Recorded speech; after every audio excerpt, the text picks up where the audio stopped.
عليكم ورحمة الله وبركاته. الحمد لله نحمده ونستعينه ونستغفره ونعوذ بالله من شرور أنفسنا ومن سيئات أعمالنا. من يهده الله فلا مضل له ومن يضلل فلا هادي له. أشهد أن لا إله إلا الله وحده لا شريك له وأشهد أن محمدا عبده ورسوله. أما بعد. Hadirin dan hadirat yang dirahmati Allah, kita masih lagi di dalam membincangkan babul masajid, bab tentang berkaitan hadis-hadis berkaitan atau hadis-hadis hukum yang berkaitan dengan masjid. Dan hadis yang berikutnya daripada Bulughul Maram ini ialah hadis yang diriwayatkan daripada Hakim bin Hizam. Wa an Hakim bin Hizam radhiyallahu an qala Rasulullah sallallahu alaihi wasallam لا تقام الحدود في المساجد ولا يستقاد فيها. رواه أحمد وأبو داود بسند ضعيف. Dia kata hadis ni diriwayatkan oleh Imam Ahmad dan diriwayatkan oleh Abu Dawud dengan sanad yang dhaif. Hadis ni dihukum oleh para ulama hadis, sebahagian para ulama hadis dari dulu dan juga yang ke belakang ni termasuk Al-Albani, dengan menghukum hadis ini sebagai hasan, hasan li zatihi, dan kita akan sebut sebab mereka khilaf dalam hal ini. Hakim bin Hizam dia kata bahawasanya Rasulullah sallallahu alaihi wasallam bersabda, la tuqamul hudud fil masajidi wa la yustaqadu fiha. Tidak didirikan ataupun ditegakkan hudud di masjid dan tidak yustaqadu fiha, dilaksanakan qisas, hukuman balas di dalam masjid. Hadis ni. Sebelum saya nak pergi lebih jauh, kenapa hadis ni dianggap dhaif dan kenapa pula ada yang pergi kata hadis ni hasan? Saya tak tahu buku yang ada di tangan tuan-tuan tu. Tuan-tuan ada sebahagian buku warna apa tu? Buku tu kata hadis ni apa? Hasan. Siapa ada buku ni yang lain? Dia kata apa? Hasan. Hadis ni dia datang daripada banyak jalan. Jalan ni rawi yang mengumpul hadis ni ada beberapa rawi. Antaranya ialah Imam Ahmad bin Hanbal di dalam Musnad. Imam Ahmad, hadis ni adalah Musnad Ahmad. Di dalam Musnad Ahmad, dalam rangkaian rawi dia tu, itu dipanggil sanad. Dalam rangkaian sanad dia itu ada rawi yang bernama Al-Abbas bin Abdul Rahman Al-Madani. Al-Abbas bin Abdul Rahman Al-Madani, dia dianggap dia ni jahalah, yakni majhul ni tak diketahui. Dia punya background tu tak tahu. Majhul ni kalau siapa mengajar ilmu hadis, dia ada dua, majhulul ain, majhulul hal. Tapi dia ni tak diketahui boleh diterima ke tak boleh diterima ke, tak dapat diputuskan, tak dikenali rawi tu. Nama tu ada, tapi standard dia tak diketahui. Bila berlaku macam tu, kerana rawi ni yang nak diterima ni ialah rawi yang siqah, baru dia diterima. Tapi bila rawi tu ahli hadis tak kenal, dia ni siapa? Nama ada, dia ni siapa? Dia jadi, yang ni dia bagi apa? Majhul. Daripada dhaif li jahalah. Dia dhaif disebabkan dengan tak tahulah. Jahalah ni kita tak tahu dia siapa. Maka dengan itu dia jadi dhaif. Dalam riwayat Abu Dawud, dia datang rawi lain pula masalah. Dalam riwayat Abu Dawud, dalam sanadnya ada Ismail bin Muslim Al-Makki. Ismail bin Muslim Al-Makki ni dia dhaif bukan kerana peribadi dia masalah, tapi min qibali hifzih, disebabkan hafalan yang bermasalah. Jadi dia ada lemah juga. Dia lemah juga. Ada riwayat lain hadis ni, riwayat Al-Baihaqi.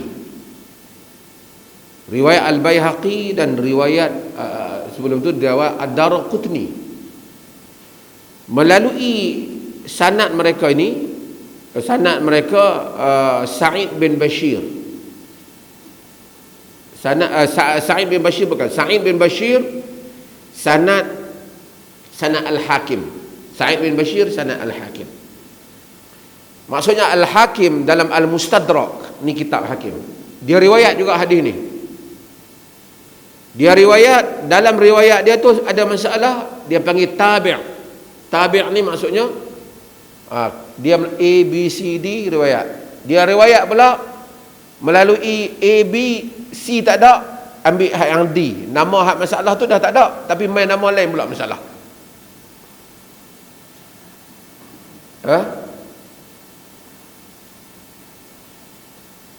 Masalah dia ialah masalah pada Sa'id bin Bashir. Tapi dalam riwayat Darqutni, ni kena ni, dan riwayat Al-Baihaqi, riwayat dia okey. Kerana dia ni riwayat ni, bila walaupun ada lemah, ada ni, kadang-kadang dia sokong menyokong antara satu sama lain. Dia sokong menyokong antara rawi-rawi ni. Bila dia sokong menyokong antara rawi ni, dalam riwayat Ad-Darqutni, Ubaidillah bin Hasan Al-Anbari, dia riwayat rawi dia, dan kalau kita gabungkan semua ni, hadis ni boleh pergi pada hasan lah. Dia macam ni lah. Walaupun ada orang dhaif, tapi masalah dia ni, kemudian jalan orang lain, kalau Ibn Hazmin dia tolak kaedah ni, tapi majoriti ulama terima kaedah ni. Kalau nak diandaikan tipu, tak boleh dah. Sebab jalan, walaupun dhaif, jalan ni banyak. Takkan mereka sepakat. Mereka bukan ada WhatsApp group masa tu. Satu hal. Kedua ialah, kalau dia nak silap pun, dia takkan nak silap yang sama. Kalau kata lemah ingatan pun, pasal bunyi dia sama, hampir sama. Jadi dia ambil kira, mengira semua hal ni, maka sebahagian ulama menghasankan hadis ni. Apa kata hadis ni? Hadis ni kata bahawasanya la tuqamul hudud fil masajid. Jangan ditegakkan hudud di masjid. Hudud ni apa? Hukum,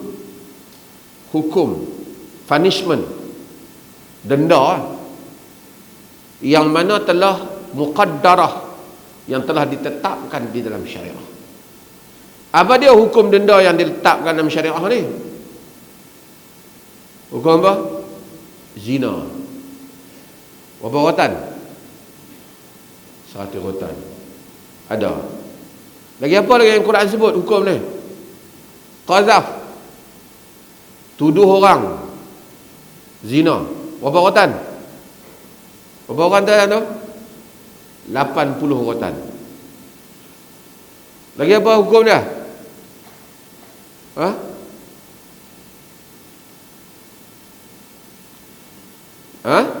Mencuri. Apa hukum dia? Potong tangan. Ni ada. Lagi apa? Qat'ut tariq.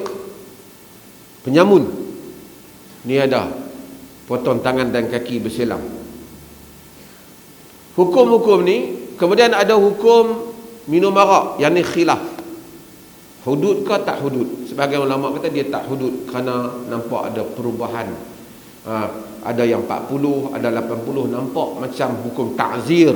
Ta'zir ni ikut pemerintah nak bagi berapa. Ada hukum had, mati kepada orang murtad. Ini juga khilaf. Kerana kalau dia had, dia tak boleh diubah. Tapi kalau kawan tu mai, kawan tu kata dia taubat, dia apa, fuqaha kata dia tak dihukum. Jadi ini pun ada perbincangan, tak dimasukkan dalam hudud. Maka yang pentingnya ialah hukum-hukum ni tak dilaksanakan di dalam masjid. Salah satu sebab termasuk hukum balas, mata dengan mata, tangan dengan tangan, bunuh dengan bunuh. Kerana kata fuqaha ialah tidak mau dicemarkan masjid, kerana hukum-hukum tu boleh menyebabkan darah lah dalam masjid dan seumpamanya. Pada zaman dulu walaupun pasir, tapi suasana masjid tak sesuai pelaksanaan hukum tu, kerana orang datang untuk khusyuk, solat dan seumpamanya. Maka tak dilaksanakan. Walaupun ada qaul Imam Malik, dia kata pukulan yang ringan tak apa. Maksudnya yang ringan macam sebat tu, tak, sebat dalam tu taklah cedera. Sebat tu dia kata tak apa, ringan. Tapi hadis ini umum, maka tak dilaksanakan hukum had ni di dalam masjid. Sebab dalam masjid ni pedang pun kita tak bawa masuk, kerana dia akan mengancam ataupun dia akan mengganggu ketenteraman, keamanan orang yang masuk ke dalam masjid. Orang yang masuk ke dalam masjid. Ini adalah bab ni, dan kita tahu Nabi SAW dalam hukum hudud ni, macam saya selalu sebut sebelum ni, ada tempat yang Nabi tak bagi buat. La tuqta'u tariq, la tuqta'ul aidi fi safar, umpamanya dalam hadis Abu Daud dan juga Tirmizi. Nabi kata jangan dipotong tangan ketika musafir. La tuqta'ul aidi fil ghazw, jangan dipotong tangan ketika di dalam peperangan. Kerana kestabilan hukum tak dapat dibuat, kata Al-Imam Al-Auza'i, salah satu sebab yang Nabi SAW tak bagi ialah kerana ia akan menyebabkan orang lari dan menyokong musuh. Menyokong musuh. Ini bab ni, maka hadis ni telah dijadikan panduan oleh ataupun telah dipegang oleh mazhab-mazhab Islam, menyatakan hudud tak dibuat di dalam masjid. Hudud tak dibuat. Kalau hudud tak buat, had lain tak buat lah. Orang mencuri, dapat orang mencuri, pergi pukul dalam masjid, tak boleh ya. Pasal masjid, hikmah dia tak mau masjid jadi tempat tumpah darah orang. Imam Malik dia kata tu kerana dia tengok Omar ada pukul ringan kepada orang yang buat yang dianggap menyalahi sunnah di dalam masjid. Tapi dapat budak mencuri, katok kepala dalam masjid, tak boleh. Menyanggahi hudud pun tak boleh buat, pukul orang tak boleh dalam masjid. Tambah mai ajak bertumbuk dalam masjid, lagi tak badan. Hadis yang berikutnya ialah hadis an Aisyah radhiyallahu anha qalat usiba Sa'dun yawmal khandaqi fadaraba alaihi Rasulullah sallallahu alaihi wasallam khaymatan fil masjidi liya'udahu min qarib.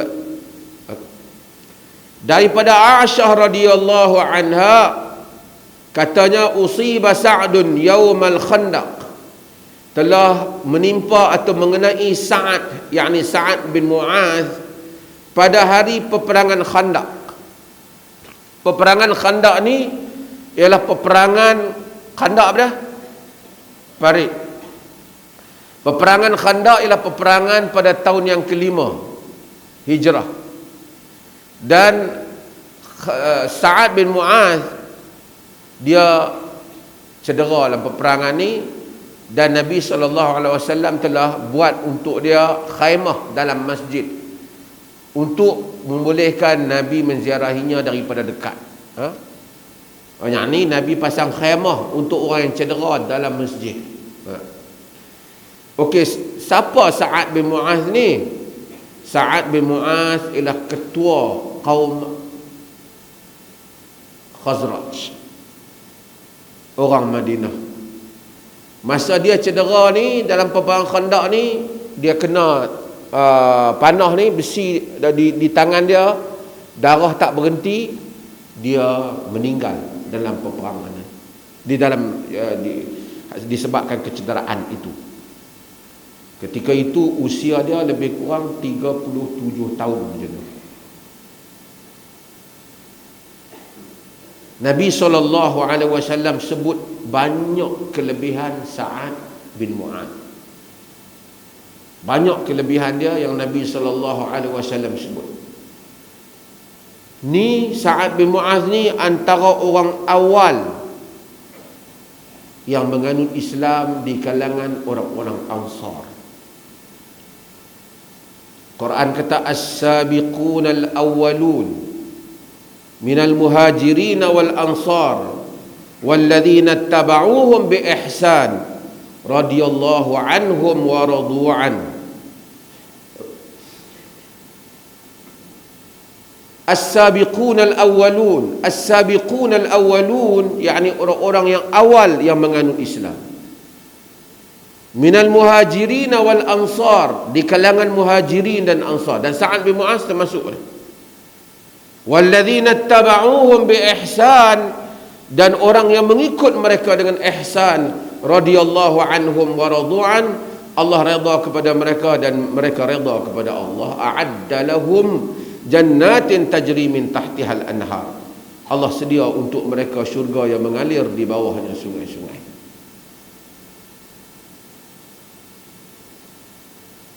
Orang yang Allah sediakan siapa nak? As-sabiqun al-awwalun, orang yang awal menganut Islam di kalangan muhajirin dan ansar, dan orang yang mengikut mereka. Kita tak dah nak jadi muhajirin dan ansar. Mudah-mudahan kita jadi di kalangan orang yang mengikut mereka. Dan Sa'ad ni muhajirin dan orang ansar. Orang dia segak, orang dia dikatakan dia orang tinggi, putih, kacak, cantik matanya, elok janggutnya. Sa'ad ni macam mana yang dia boleh masuk Islam ni? Sa'ad ni dikenali dengan Abu Amr. Macam mana yang Sa'ad ni boleh masuk Islam? Nabi ni sebelum pergi ke Madinah, Nabi telah hantar tokoh dakwah Nabi. Siapa dia? Mus'ab bin Umair. Mus'ab ni pemuda Mekah. Mak dia sayang kat dia. Kemana Mus'ab pergi, terkenal dengan haruman dia, perfume dia. Perfume ni orang kaya lah, bukan perfume RM3.5 lah. Mak dia kaya, dia ikut Nabi SAW. Tuan-tuan, peringkat awal dakwah ni struggle. Bukan soal dakwah nak lawan orang, menghadapi keluarga sendiri. Ini yang dihadapi oleh sahabat-sahabat. Mus'ab, Sa'ad bin Abi Waqqas.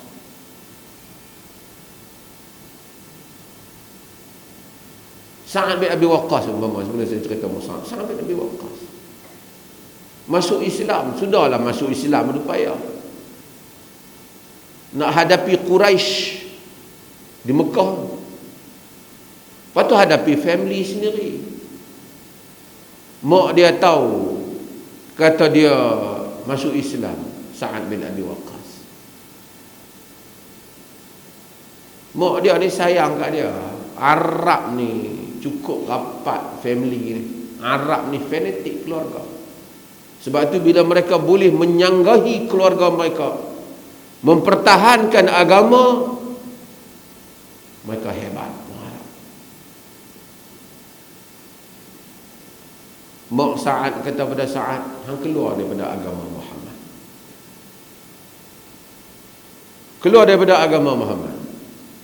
Kalau kau tak keluar, aku nazar, aku tak akan makan sampai aku mati. Oi, susah. Sayang ni, Arab ni pada mak ni. Mak ni. Bukan mak hak jenis tinggal lama tak ambil. Mak yang membiayai dia.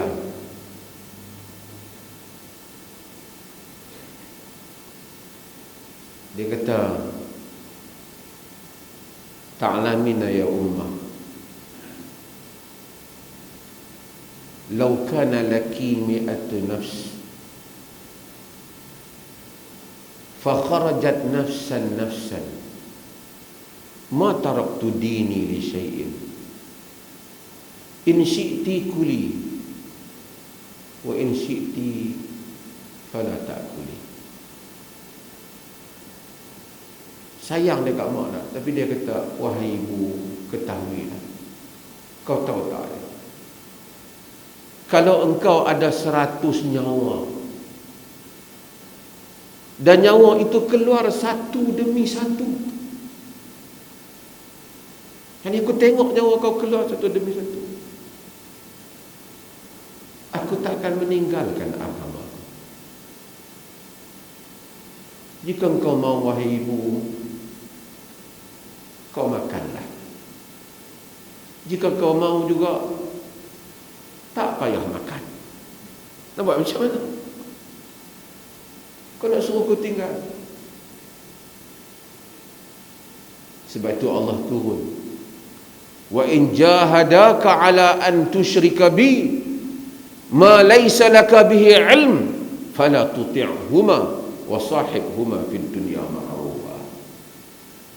Dan sebagian riwayat, setelah Sa'ad bin Abi Waqqas buat hal ni, Nabi tanya, kau buat apa dengan ibumu? Allah turun ayat, jika mereka berdua bersungguh-sungguh untuk menjadikan kamu syirik dalam perkara yang kamu tidak ada ilmu mengenainya, jangan kamu syirikkan aku. Allah kata, dan berbuat baiklah dalam urusan dunia.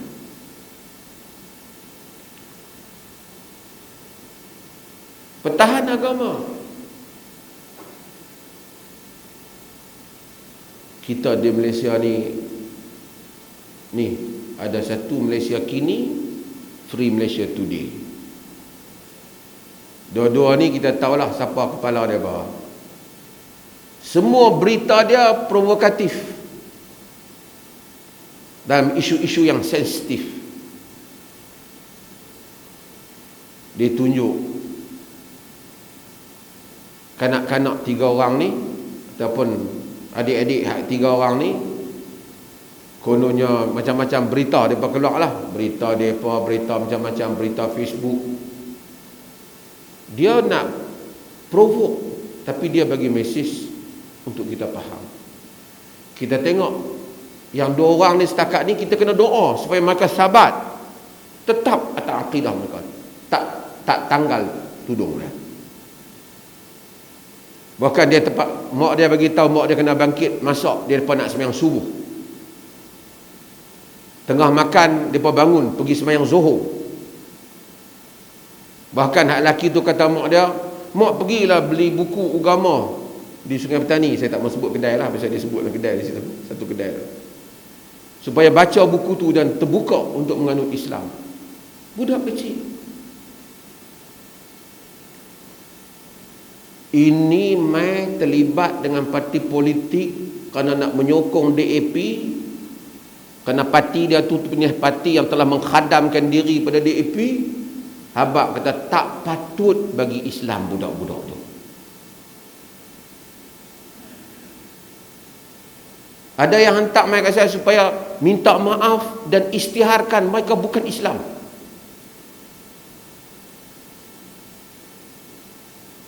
Bapak dia yang bawa dia mari Islam, depa Islam dengan pilihan depa. Patut orang Islam kata biar mereka Islam. Orang Islam pergi kata macam tu. Boleh bayang satu orang Islam kata macam tu? Ramai Syami tak bawa. Dan golongan ini ni, yang menariknya, mereka hanya muncul, geng parti ni hanya muncul bila time nak hentam Islam. Kalau tuan-tuan masih ingat, masa geng-geng nu hentam Islam, kutuk agama, mereka kata tak boleh, kita marah. Kebebasan bersuara, rahmatan lil alamin.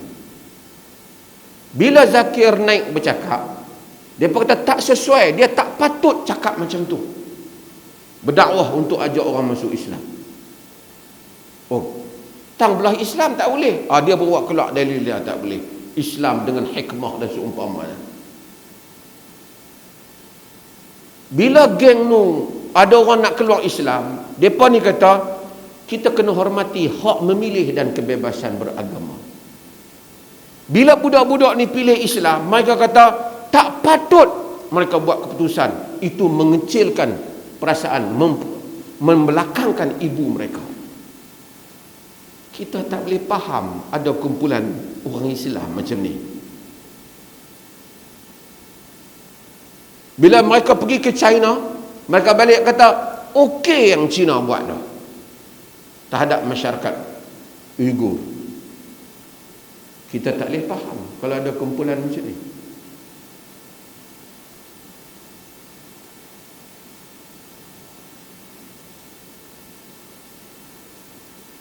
Ini luar biasa lah. Mus'ab bin Umair hadapi ibu dia, tinggal kemewahan hidup, sehingga Abdul Rahman bin Auf pada hari Mus'ab bin Umair meninggal, pada satu hari ketika dia nak makan, dia tak jadi nak makan kerana teringatkan Mus'ab bin Umair.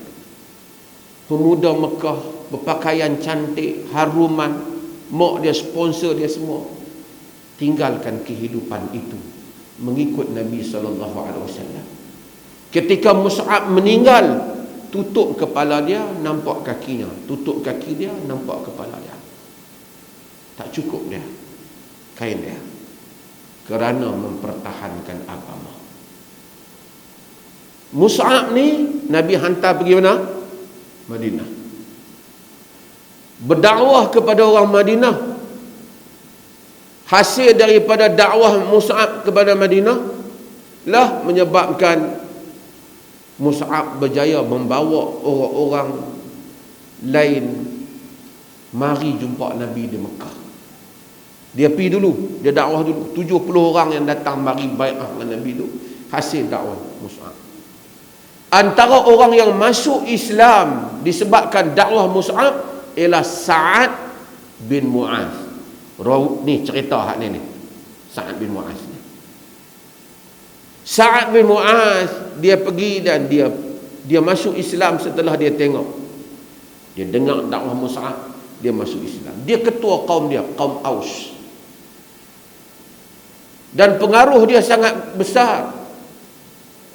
Setelah dia terima Islam, dia balik, dia himpun puak dia, Bani Abdul Ashhal. Bani Abdul Ashhal.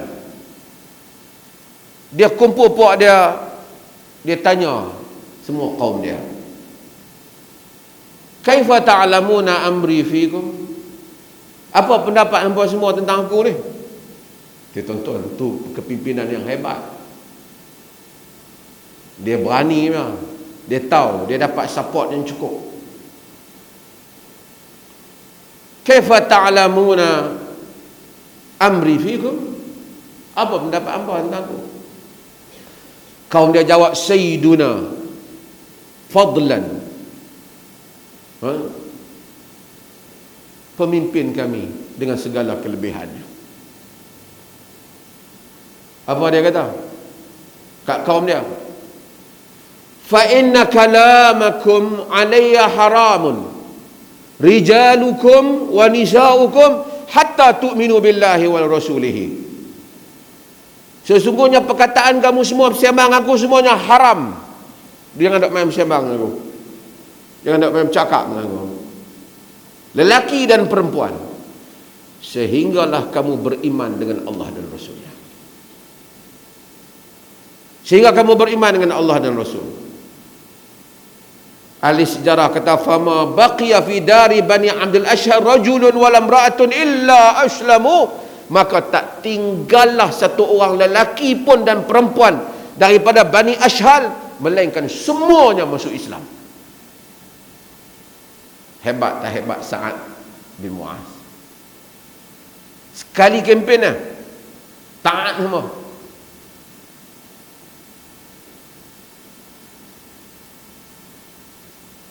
Lepas dia masuk Islam, tak berani komplain yang lain. Ada komplain pun parti Abdullah bin Salul, Abdullah bin Ubay bin Salul, tak puas hati, mengaku Islam tapi tak puas hati orang masuk Islam.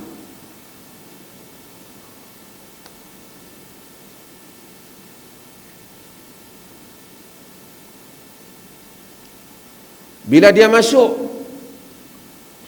dia jadikan rumah dia sebagai pusat dakwah. Ini orang masuk, jadikan rumah dia sebagai pusat dakwah. Maka rumah Sa'ad bin Mu'az ni adalah pusat dakwah di Madinah. Jadi Mus'ab bin Umair pergi ceramah di situ, As'ad bin Zurarah pergi ceramah di situ. Semua panggil orang mai. Maka ramailah orang yang menganut Islam di rumah Sa'ad bin Mu'az. Tuan-tuan, Islam ni dia menghendaki daripada kita pengorbanan. Agama kena berkorban. Ada satu orang politik tu ada jawatan sikit. Baru ni kita panggil nak mesyuarat tentang inilah isu ni. Nak mesyuarat je dengan taklimat. Pagi-pagi telefon saya, tak berani mai. Dia abang ada kematian. Baru jawatan kecil, takut.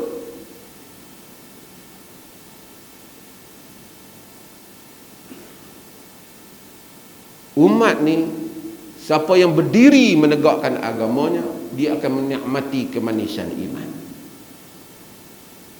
Dan kita jangan heran kalau ada orang Islam sendiri tak setia pada agama dia. Ni sejak dulu.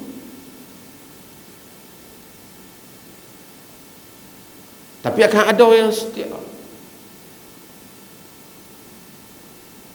Mongol masuk ke Syria. Raja Mongol ni nama dia Qazan. Dia mengaku Islam. Dia tawan wilayah-wilayah Islam. Dia rampai harta-harta orang, dia ambil pokok-pokok dia masakkan semua, bagus-bagusnya, dia masuk ke Syria. Dia panggil ulama-ulama pakai main jamuan. Kononnya dia Islam. Dia panggil juga Ibnu Taimiyah rahimahullah. Dia panggil lah geng-geng hak lain tu. Kan, hak petua banyak sangat tu, dia panggil sekali. Bila mari orang lain semua makan, Ibnu Taimiyah tak makan. Dia tengok Ibnu Taimiyah, apa siapa yang kau tak makan? Qazan. Dia kata, kau ambil harta benda orang Islam secara tidak halal, kau potong pokok-pokok mereka secara tak halal, kau masak-masakkan, kau suruh aku makan. Aku tak boleh makan. Kau mengaku kau Islam, holaku tok nenek kau lebih baik lagi. Dia tu tak mengaku Islam tapi buat perjanjian dengan orang Islam, tak masuk wilayah kami. Kau mengaku Islam, kau masuk tawan wilayah Islam.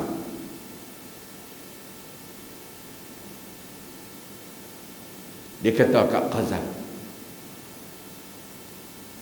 Waktu Qazan nak pujuk dia, Qazan kata ni, hang doa lah kat aku. Ibn Taimiyah doa kata, ya Allah, kalau dia ni adalah satu orang yang baik dan nak menegakkan agamamu, tolonglah dia. Tapi jika dia seorang yang menunjuk-nunjuk, cuba memusnahkan agamamu, menyanggahi ajaranmu, maka kau hapuskan dia. Ulama-ulama yang hadir, yang pakai jubah cantik-cantik, angkat jubah mereka, semua sensing kat tinggi sikit. Tapi tengok siapa yang angkat jubah. Dia kata, kami bimbang kalau dia pancung kepala hang, darah hang kena jubah kami. Dia pun fikir jubah dia apa? Dia pun tak fikir nasib orang Islam.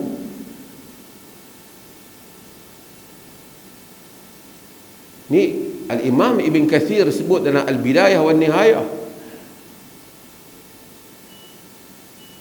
Fikir jubah.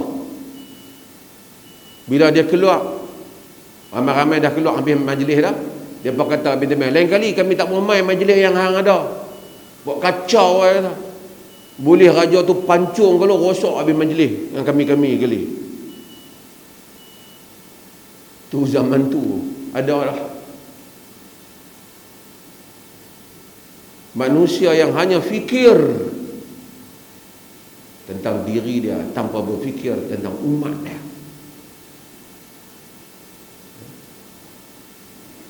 Tapi generasi yang menganut Islam yang awal seperti Sa'ad bin Mu'adh ini, tuan-tuan tengok, masuk Islam, rumah saya pusat dakwah, rumah saya pusat dakwah. As'ad bin Zurarah dakwah di sini. Pasal pengaruh saya kuat, orang ramai. Sebab tu Nabi SAW sayang kat Sa'ad bin Mu'adh ni.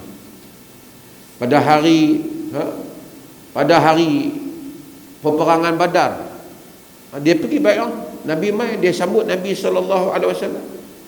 Nabi persaudarakan dia dengan Abu Ubaidah Al-Jarrah.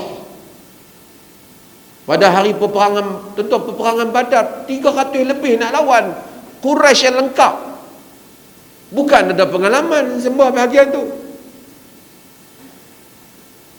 Macam kita, tengok kita tu pun sahabat keluar. Kita ni kalau berhadapan dengan musuh, hak ada sebahagian hak yang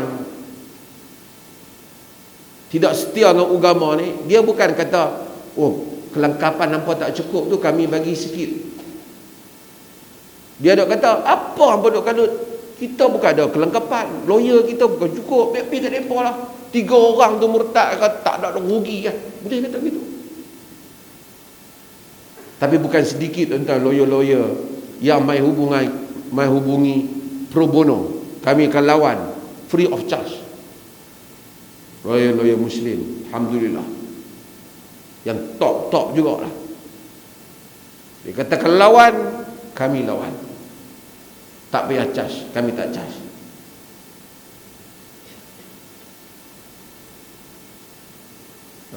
Ada hak rambut kebang tu tak payah cerita lah, tu bab lain. Itu tak termasuk dalam kaum muslimin.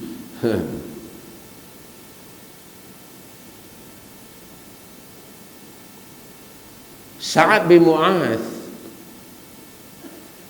bila Nabi nak pergi perang Badar, tentu susah. Orang berfikir, bolehkah kita lawan dengan Quraisy? Quraisy ni panglima-panglima. Sa'ad pergi kata apa kat Nabi? Dia bawa orang dia, amanna bika wa sadaqnaka wa syahidna anna ma ji'taka bihi huwal haq. Dia kata, wahai Rasulullah, kami beriman dengan kau, kami membenarkan kau, kami menyaksikan apa yang kau bawa itu benar. Kami dah bagi perjanjian kami semua, kami telah bagi as-sam'u wa ta'ah, ketaatan kami kepadamu. Famdi ya Rasulullah lima aradtan nahnu ma'aka. Jalan wahai Rasulullah, kat mana je nak pi yang kau nak ajak kami, jom kita pi. Fawalladhi ba'athaka bil haq, demi Tuhan yang mengutusmu dengan yang kebenaran. Law ista'radta bina hadzal bahr fakhuttahu la khutna ma'ak. Demi Tuhan yang menghantar kau wahai Muhammad, jika dibentangkan laut kau masuk ke dalam laut tu, kami masuk dengan kau sekali. Kata Sa'ad bin Mu'adz kepada Nabi sallallahu alaihi wasallam, ma takhallafa minna rajulun wahid, tidak akan ada satu orang lelaki pun di kalangan pengikut aku yang akan tertinggal. Semua kita masuk. Kata Sa'ad bin Mu'adz kepada Nabi sallallahu alaihi wasallam. Sehingga Nabi bila dengar Sa'ad cakap tu, ceria muka Nabi sallallahu alaihi wasallam. Semangat Nabi pun. Sehinggalah Sa'ad ni, panjang ceritanya, Sa'ad ni cuma saya nak cerita, akhirnya dia terlibat perang Badar, perang Uhud, dan cuma di dalam peperangan Khandaq ni dia terkena panah tu, dan kemudian dia meninggal sebab sebulan selepas tu dia meninggal. Satu hari orang hadiah kat Nabi satu jubah daripada sutra cantik, sundus, sutra hijau cantik. Semua pakai duk tengok, cantik sutra ni, halus, bersinar. Sutra tak payah pakai, tapi orang hadiah. Tapi orang hadiah Nabi duk tengok, semua pakai duk puji ya, cantiknya benda tu. Nabi kata, fawalladhi nafsi biyadi, demi yang nyawaku berada di tangannya. Ini dalam hadis Bukhari dan Muslim. Demi yang nyawaku berada, fawalladhi nafsu Muhammadin biyadi, demi yang nyawa Muhammad berada di tangannya, la manadilu Sa'ad bin Mu'adz fil jannah ahsanu min hadha. Demi yang nyawaku berada di tangannya, la manadilu Sa'ad bin Mu'adz fil jannah ahsanu min hadha. Sesungguhnya kain helak, sapu tangan, tola Sa'ad yang ada di syurga tu lebih elok pada bagi jubah ni. Maksudnya benda paling lekeh, sapu tangan nak duk lap mulut ni, jauh yang syurga yang Sa'ad ada lebih elok pada yang ni. Bagi menunjukkan Sa'ad merupakan ahli syurga. Sehingga Nabi sallallahu alaihi wasallam dalam hadis panjang tentang Sa'ad, 70,000 malaikat yang datang menyambut Sa'ad pada hari dia terkorban. Nabi sayang kepada Sa'ad. Nabi Sa'ad. Sehingga Nabi kata Sa'ad adalah orang yang paling selamat. Nabi kata, inna lil qabr daghdatan, inna lil qabri daghdatan. Sesungguhnya di dalam kubur itu ada tekanan. Lau kana ahadun najian minha naja Sa'ad bin Mu'adz. Kalau ada satu orang yang selamat daripada tekanan tu, saya selamat Sa'ad bin Mu'adz. Maksudnya tak ada siapa yang selamat. Semua kita kenal. Bukan tekanan tu tekanan azab, tapi macam orang sakit, orang nak mati sakit, orang sedih, kita masuk tempat sempit, kita rasa tekanan. Macam tu dah setiap orang akan rasa bila masuk dalam kubur. Kalau ada orang yang selamat, kata Nabi, hanya selamat Sa'ad bin Mu'adz. Wallahu ta'ala. Tolong bang, Ustaz.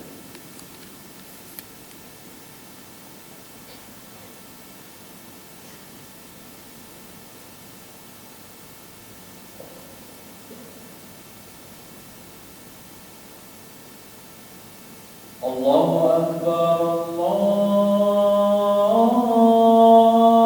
Akbar, Allahu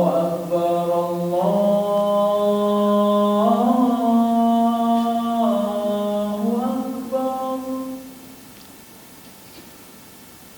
Asyhadu an la ilaha illallah.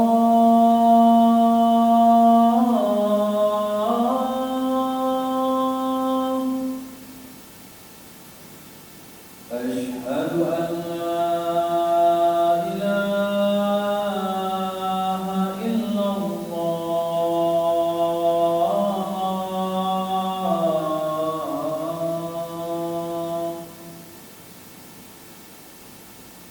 أشهد أن محمد رسول الله.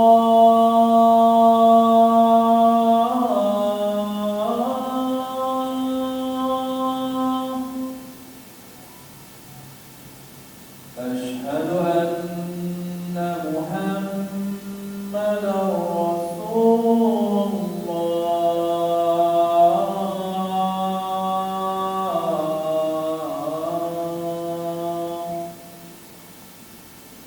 حي على الصلاة.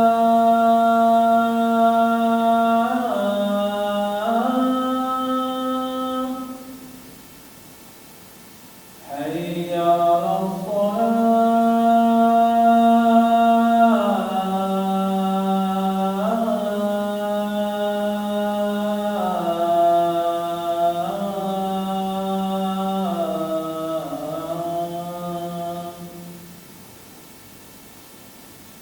حي على الفلاح.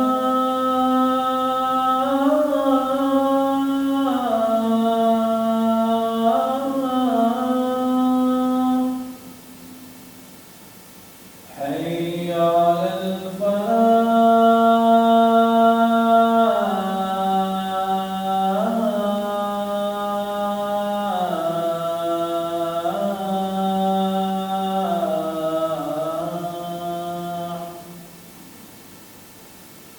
الله أكبر الله أكبر. لا إله إلا الله.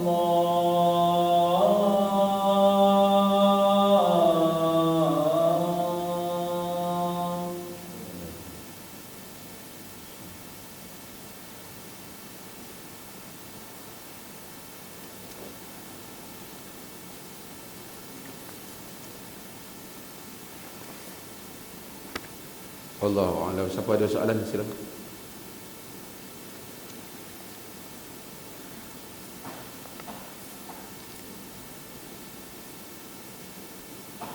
Ada soalan tak? Tak ada untuk majlis.